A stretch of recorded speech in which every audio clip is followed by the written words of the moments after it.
Good afternoon, everyone. Thank you so much for coming. My name is Erin Quick. I am the Executive Director at St. Louis Poetry Center, and I'm going to welcome you all to our 2022 Hopkins Contest Award Ceremony for the Hopkins Contest Poetry Contest for high school students. Thank you all for being here today. Thank you also for your patience as we kind of got settled in. There's a whole lot, as you know, happening in Grand Center this weekend between graduations, the Annie Malone Parade. I think Hamilton is on his last night or last day here as well. So thank you so much for being here and choosing this for your afternoon. A couple of housekeeping things as we get started. There are snacks and drinks at the bar, so feel free to have them throughout your time here. Afterwards, maybe stay and mix and mingle a little bit. The bathrooms are to my right, so just back there in the back.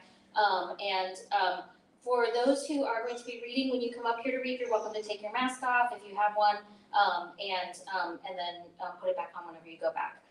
We do ask that the poets come up on this side, just because we have a recording happening over there and there's a cord, so if you don't mind doing that, that would be great. I'm very excited that we do this contest every year. Education programming and youth programming has been a part of the Poetry Center since our inception, since we began. Our founder, Florence Armstrong, was a big advocate for youth poets and education, and then this contest, of course, really does encourage and try to celebrate the work of our up-and-coming poets. None of this would be possible if it weren't for Bob Lovis, who is a longtime volunteer, friend of St. Louis Poetry Center, and the Hopkins Contest coordinator for, gosh, I don't know, over 10 years now? 9 years now, yeah. So I'd like to give a big thank you and round of applause for Bob.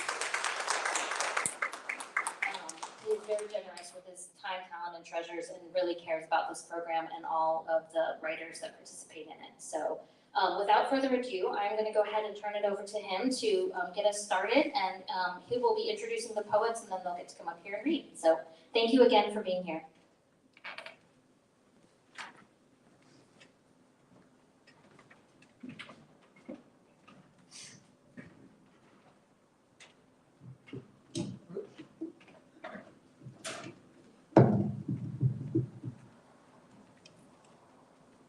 Can everybody hear me okay? Right. Great.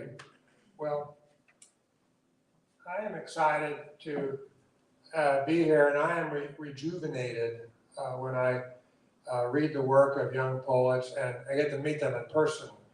I thought about this ceremony and the contest, and I go back to some thoughts I had a while back that you read the St. Louis Post-Dispatch, there's a sports section, and almost every day in the sports section there's a page devoted to high school athletics. Now, I don't get me wrong, I like high school athletics. My wife and we go to high school basketball games, and I think, the coverage and the paper is great, but how much attention do high school writers get? Where's the spotlight for people who are going to be the future writers of the country? And that's the mission of our Poetry Center in this contest, to nurture and recognize these writers through our contest.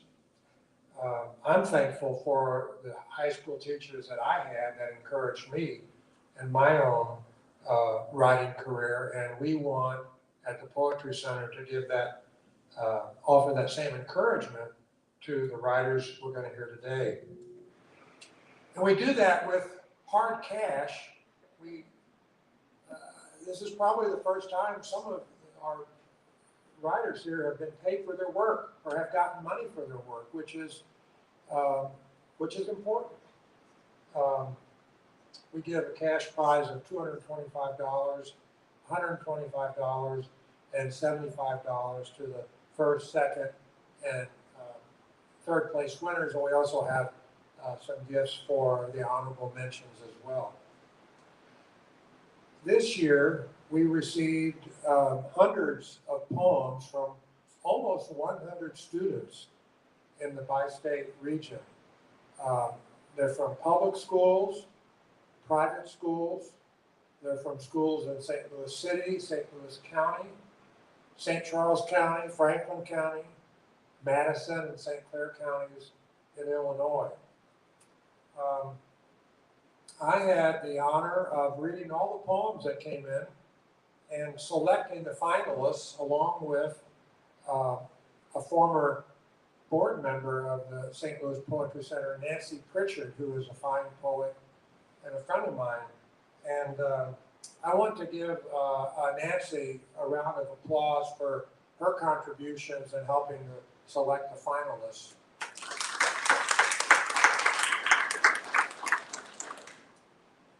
We sent roughly 25 poems to our judge, Shrikant Reddy, who is a professor of creative writing and English literature at the University of Chicago. He's the author of 3 collections of poetry, the most recent being Underground Lit. He brings enthusiasm as well as acumen to the job. Hard word for me to say.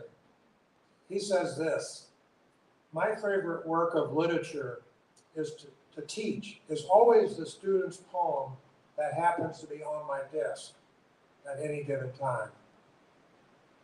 Now we're going to hear from, these poems that Reddy has chosen as winners and honorable mentions. First honorable mention goes to Nicholas Merlo, student at Crossroads College Preparatory School, for his poem, Kick Me While I'm Down.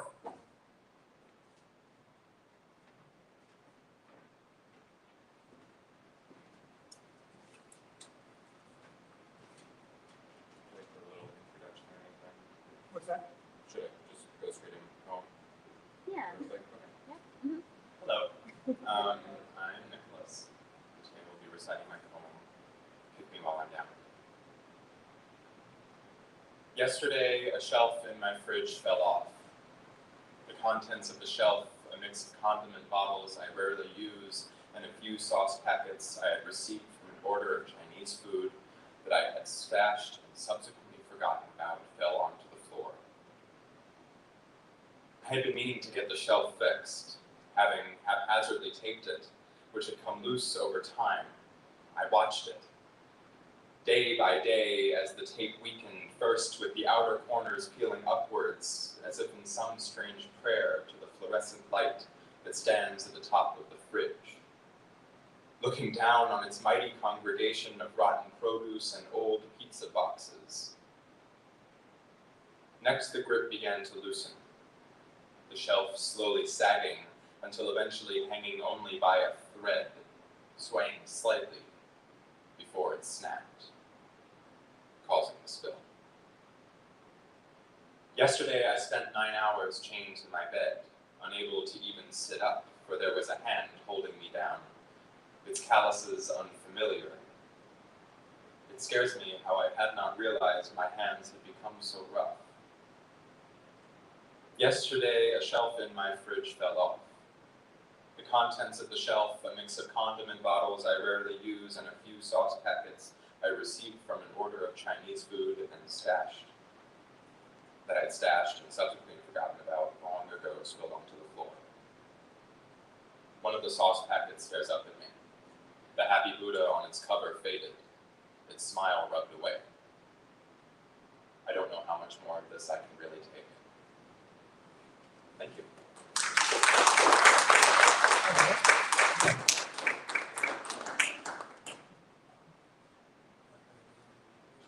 Thank you so much.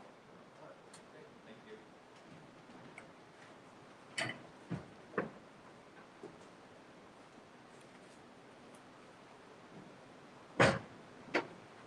Our next honorable mention is Tatum Ladner. Tatum, are you here? She I was expecting her, but maybe she got caught up in the traffic or couldn't make it. I will read her poem.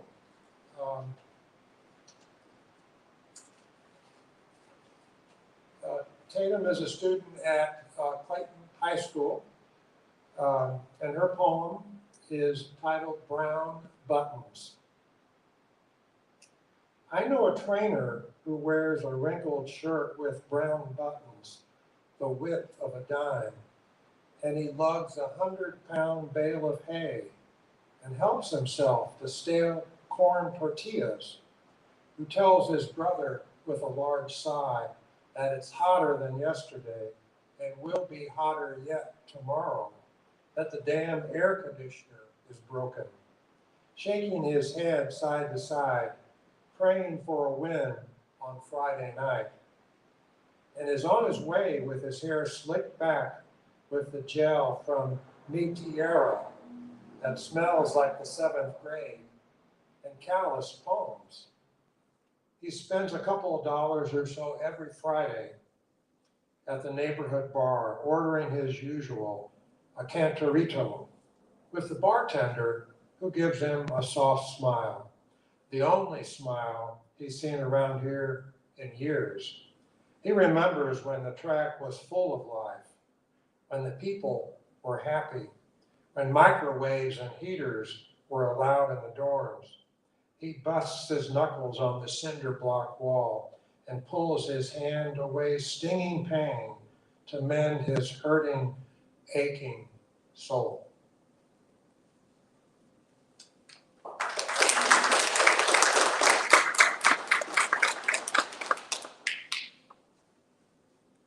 Another honorable mention goes to Delaney Carey, a junior at Nerix Hall High School, for her poem, To Pin a Bouncy Ball Down.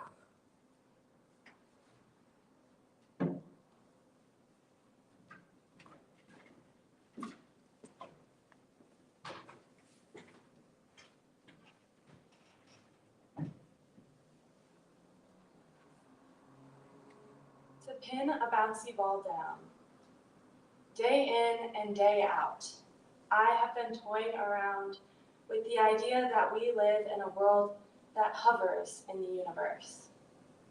It just dangles, just swings, while we do nothing but grip on, dreading the day we fall. I am but one plastic pin on the map. Am I hanging by my hair on the wall of a nomad, or am I me? I pass the plate of bread to my mother while my head fills with thoughts. This meal, made with love from tender hands, for me? The thoughts float back and forth, and I cannot see through the fog. Is this fog so thick, so dense, that I cannot see the soulmate I pass by? Another one lost to time, loathing clueless little me. These worries leap around my mind like a child's blue bouncy ball while his parents fight next door. The boy looks at the ball. Does the ball look back? Is the boy the ball and the ball the boy? No, no. I wander with the boy at my side. People see us with their own two eyes. What do they think of our duo? It feels so abstract and it feels so concrete. This has never been and it always will be.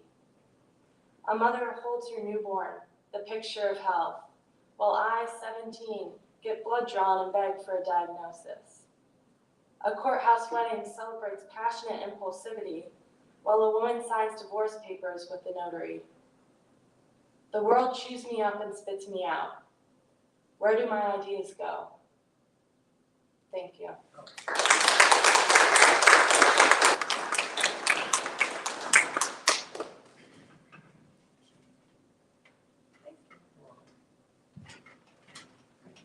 By the way, I should mention that all of the poems that you're hearing, honorable mentions, and the first, second, and third place poems are on the website of the St. Louis Poetry Center, which has a very simple name to remember, stlouispoetrycenter.org.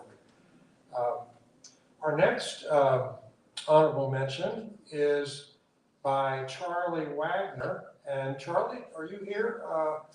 I think one of his teachers here, John Mormon from Priory, who is a great pillar of youth poetry.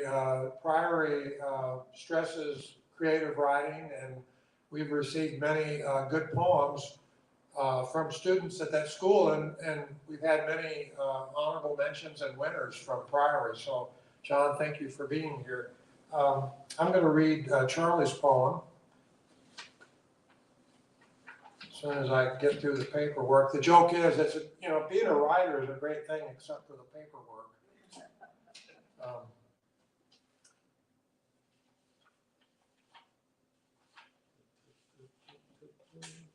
Hold on.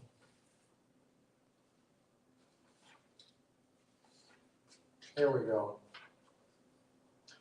What the Bartender Said by Charlie Wagner, St. Louis Priory School.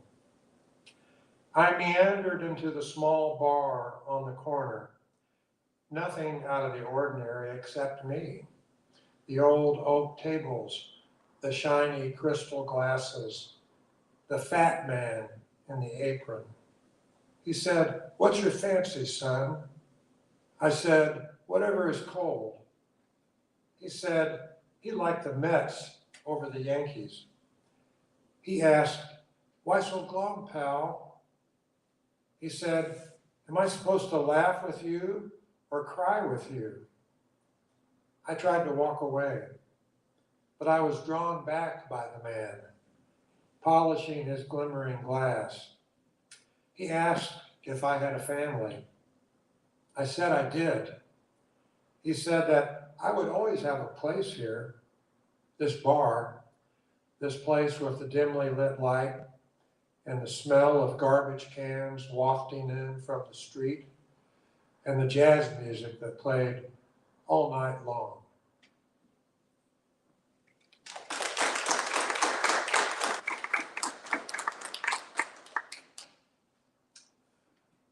For our third prize in the contest, Srikanth Reddy selected a poem titled Threadwork by Margaret Handley, a junior at Narix Hall High School. So our second Narix Hall student tonight, or today. So, Margaret?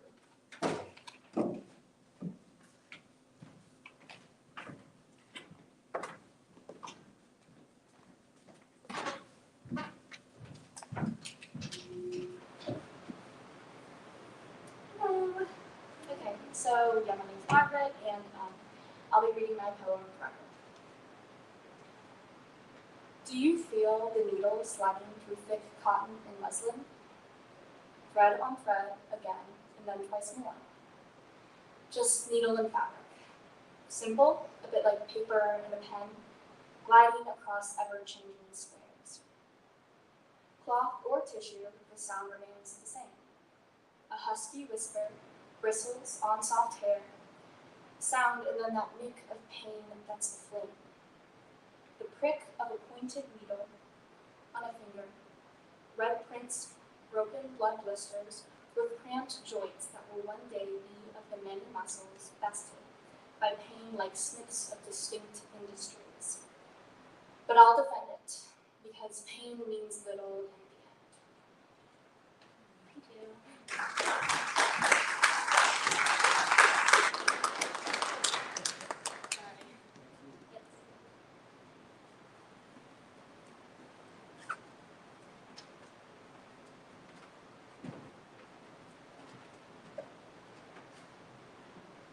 This is what Reddy had to say in the way of praise for Margaret's poem. He said, "The first time I read this beautiful poem, I didn't realize it was a sonnet. I was so swept up in the intimacy of its opening address to the reader that I only recognized the poem's meticulous formal construction in retrospect. Only a true literary artist could end a poem with the word end so meaningfully and resonantly. And that's because the sonnet itself is deeply aware of its own making, its own form. and its own status as an imaginative event. In the end, this poem is about the intricacies of making art and self, and the labor that goes into that making, and the understanding that comes from it.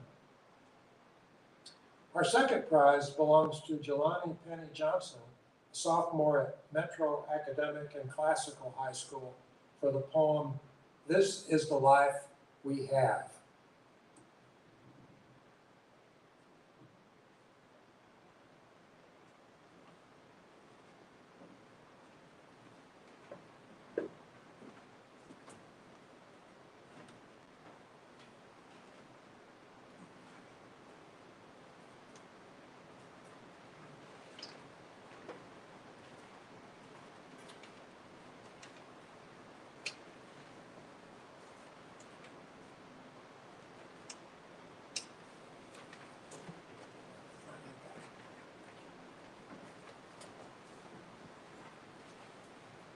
This is the life we have.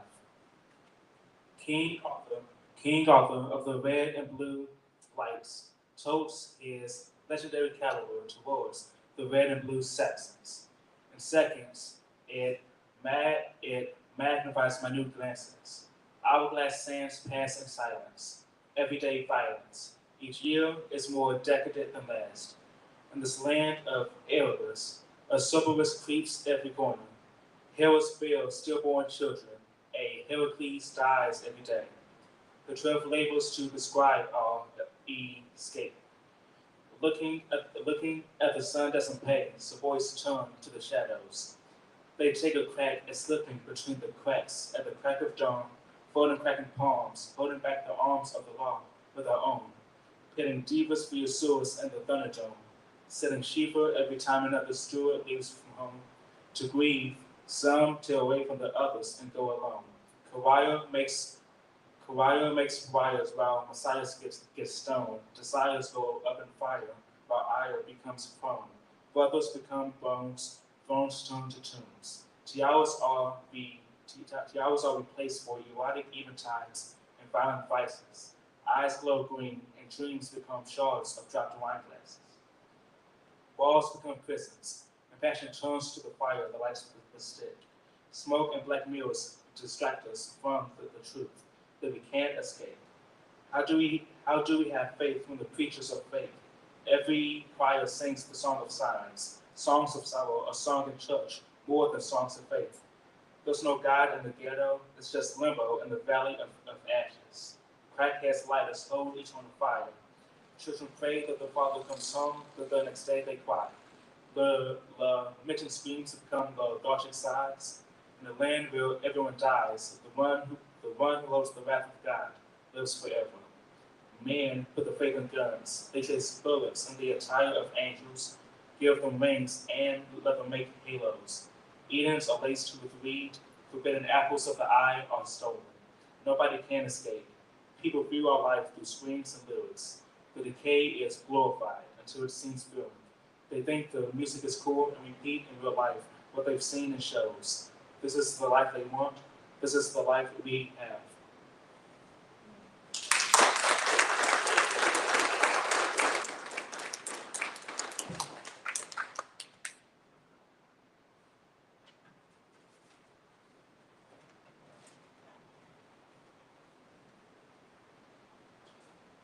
Let me read to you what our judge, Shrikant Reddy, says about This is the Life We Have.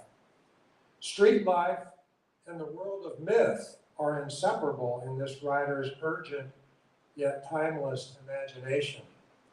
Men put their faith in guns in this world, and yet we also watch an epic battle of divas versus asuras in the Thunderdome. It's as if the poet has everyday reality and every virtual reality, from contemporary film to ancient religions, at their imaginative disposal. It's all united and remixed in a dizzying musicality of language where Kariah makes pariahs while messiahs get stoned. Let me move this.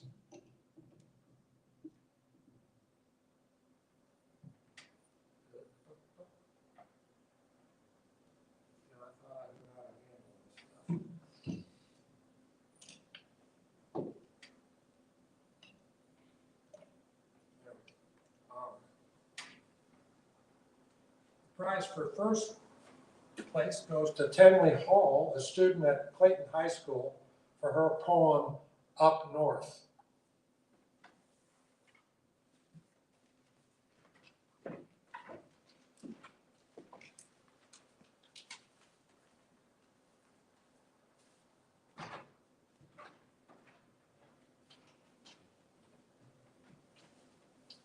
Up north. I'm going up north to where it's warmer. My skin is see-through and my bones are cracked and stronger. I have bags and they are heavy and I fill them with rice and clothes and scrap metal. I wonder if the restaurants there will smell as buttery. I'm going east to the bay, the ocean. I know that fish smell bad, so I do not eat them and the Mississippi is too muddy. Let me go. Let me arrive. Let me sink my hands down. Let me sit on their lawns. Let me rip out the grass.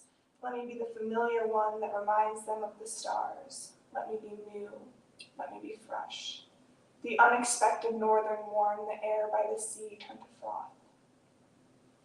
I'm going to a new oldest place with my very own feet that aren't as young as yesterday. My hair is thick and frail and it gets in my eyes so I can say it is scented like the lilies who do not know, do not care. This is my end, and the seconds before I am the person I am embarrassed by, who I cannot recognize, who I miss. The water is thick and different and it cleanses me. My snow turns to rain, so I will go as if it is all I've ever wanted. Up north to where it's warmer. My skin is see-through and my bones are cracked and stronger.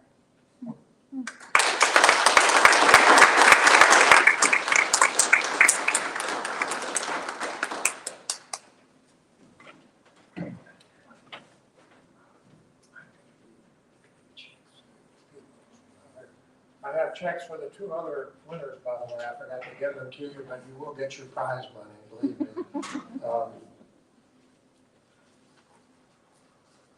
This is what our judge says about Tenley's poem. This poem is an adventure, journeying to a north where it's paradoxically warmer, and traveling inward to a place where the speaker discovers that her own broken bones are strengthened by fracture. I love the marvelous physicality and unexpected specificity of the, quote, rice and cloves and scrap metal, close quote, that the poet packs into her bags of this quiet quest. But what ultimately draws me to follow this wanderer is her mysterious and magical sense of purpose. As she writes, my snow turns to rain, and so I will go as if it is all I have ever wanted. Well, let's give a round of applause for all the poets who did that.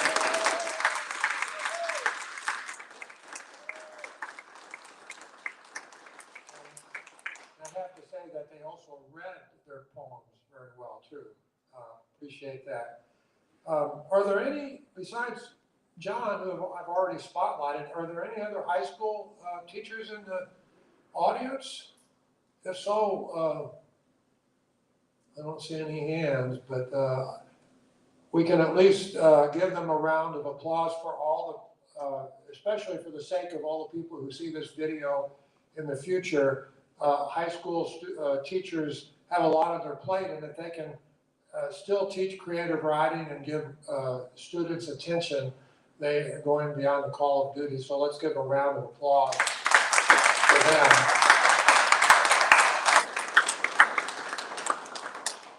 We will have some group photos in a little bit on stage, but first I'll turn the program back to Aaron.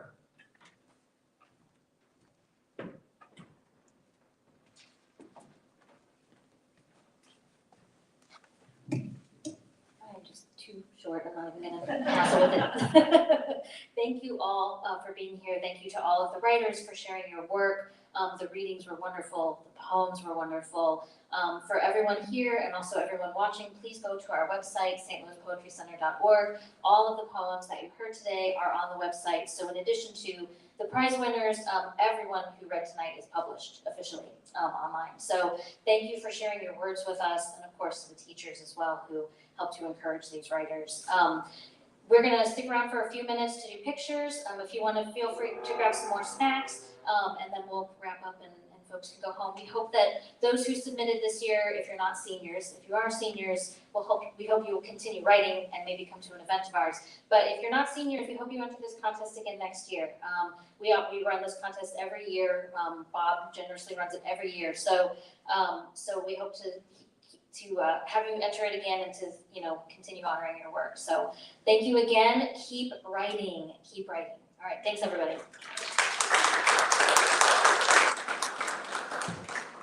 Why don't we have all the poets come up and